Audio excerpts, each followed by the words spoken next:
वायनाड, हजारों घर पहाड़ों से आई हुई मिट्टी के नीचे दब गए।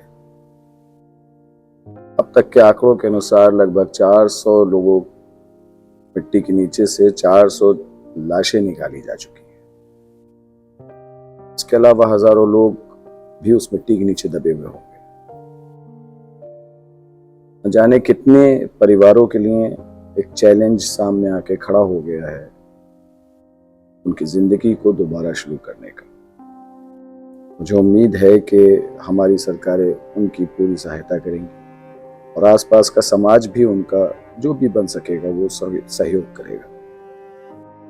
कहीं ना कहीं हमें इसमें अपनी गलती का भी एक एहसास होना चाहिए, जिस पर बहुत ज्यादा बात नहीं हो रही है। जिस तेजी से हम पेड़ों को काट रहे हैं उस के हिसाब से आने वाले वक्त में इस तरह की बहुत सारी त्रासदियां हमारा इंतजार कर रही हैं। मैंने कहीं पढ़ा था कि एक इंसान को अपनी पूरी जिंदगी में कम से कम 3 पेड़ लगाने चाहिए। ये तो हम नहीं करते हैं, लेकिन पेड़ों का काटना लगातार जारी है, व्यक्तिगत तौर पे और सरकारी स्तर पे भी। सहलदेव के जंगलों के काटने के बाद से आपने इस बात का तजुर्बा किया होगा कि गर्मी अब पहले जैसी नहीं है, अब बहुत ज्यादा हो गई है।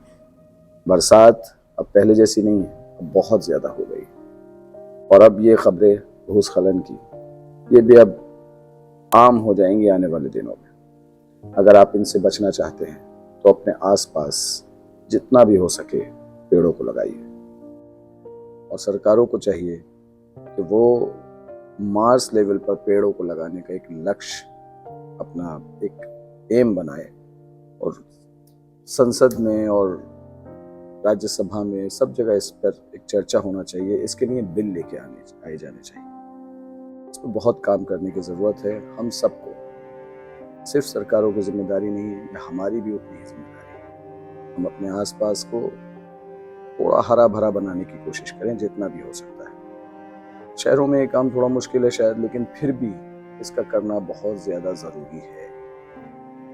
ये बात अगर हम अभी नहीं समझेंगे तो फिर हमें ऐसा भी हो सकता है कि हमें फिर समझने का मौका ही ना मिले। जय हिंद।